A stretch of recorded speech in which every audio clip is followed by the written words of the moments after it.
ও শ্রদ্ধেয় উপদেষ্টাবৃন্দ সকলকে জানাই আন্তরিক মোবারকবাদ ও সালাম।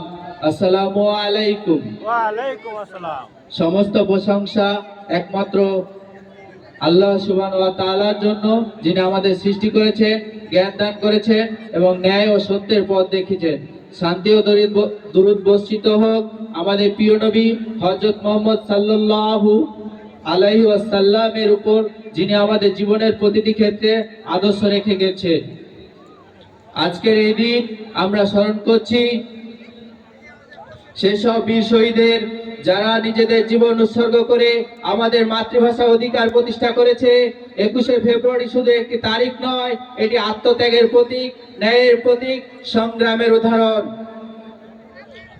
ভাষার জন্য এই সংগ্রাম আমাদের শিখিয়ে দেয় ন্যায় ও সত্যের জন্য দৃঢ়ভাবে দাঁড়ানো আমাদের দায়িত্ব। আমরা আজকের এই অনুষ্ঠান আয়োজন করেছি শুধু ভাষা শহীদের স্মরণে নয়, বরং সাম্প্রতিক গণ অভ্যুত্থান শহীদের প্রতি আমাদের শ্রদ্ধা জানাতে। গত জুলাই আগস্টে আন্দোলনে যারা আত্মত্যাগ করেছেন, তারা অন্যায়ের বিরুদ্ধে দাঁড়িয়ে আমাদের জন্য ন্যায়ের পথ তৈরি করে গেছেন। সিলমুন ফাউন্ডেশন সব সময় সমাজের কল্যাণে কাজ করে এসেছে। আমরা বিশ্বাস করি যে ভাষা, সংস্কৃতি, নৈতিকতা ও ইসলামিক মূল্যবোধ রক্ষার দায়িত্ব আমাদের সবার।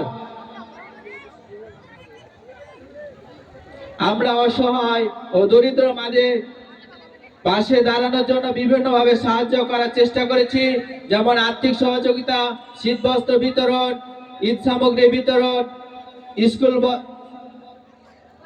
রাস্তাঘাট মেরামত, বিভিন্ন সামাজিক কর্মকাণ্ডে এবং ঈদ সামগ্রী প্রদান করে তাদের কষ্ট লাঘবের চেষ্টা করেছি। এই কাজগুলো শুধু মানবতার জন্য নয়, বরং ইসলামের শিক্ষা অনুযায়ী অত্যন্ত গুরুত্বপূর্ণ। আমরা শিক্ষার প্রসারে বিশ্বাসী, তাই ইতিমধ্যে একটি লাইব্রেরি স্থাপন করেছি, ভৈরহাট কেন্দ্রীয় পাঠাগার, কিন্তু এটি আরো বড় করার স্বপ্ন দেখি, যাতে বেশি মানুষ জ্ঞানের আলো পেতে পারে। জ্ঞানের পথ আল্লাহর পথ। আমরা ইসলামিক জ্ঞান ছড়িয়ে দেওয়ার মাধ্যমে সমাজে নৈতিকতা, মানবতা, শান্তির বার্তা পৌঁছে দিতে কাজ করছি। পাশাপাশি ছাত্রদের বিকাশে সহায়তা করার আমাদের অন্যতম প্রধান লক্ষ্য, কারণ আজকের শিক্ষার্থীরাই আগামী দিনের ভবিষ্যৎ। সিলমুন ফাউন্ডেশন একটি অরাজনৈতিক স্বেচ্ছাসেবী সংগঠন, যারা সমাজ পরিবর্তনের স্বপ্ন দেখে এবং মানুষের জন্য কাজ করতে চায়। কিন্তু আমাদের এই উদ্যোগগুলোকে আরো সফল করতে হলে আপনাদের সহযোগিতা দরকার।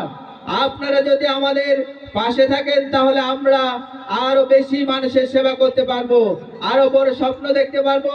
পরিশেষে আমি আমাদের সকল অতিথিকে আন্তরিক ধন্যবাদ জানাই, যারা আমাদের আমন্ত্রণ গ্রহণ করে এখানে এসেছেন। আমাদের প্রচেষ্টাকে সফল করতে যারা অক্লান্ত পরিশ্রম করেছেন, তাদের প্রতি কৃতজ্ঞতা প্রকাশ করছি।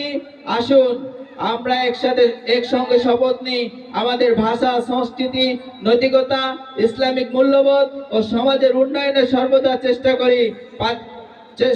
সর্বদা সচেষ্ট থাকবো এবং একসঙ্গে কাজ করব। সাথে থাকার জন্য ধন্যবাদ জানিয়ে শেষ করছি আমার বক্তব্য। আসসালামু আলাইকুম।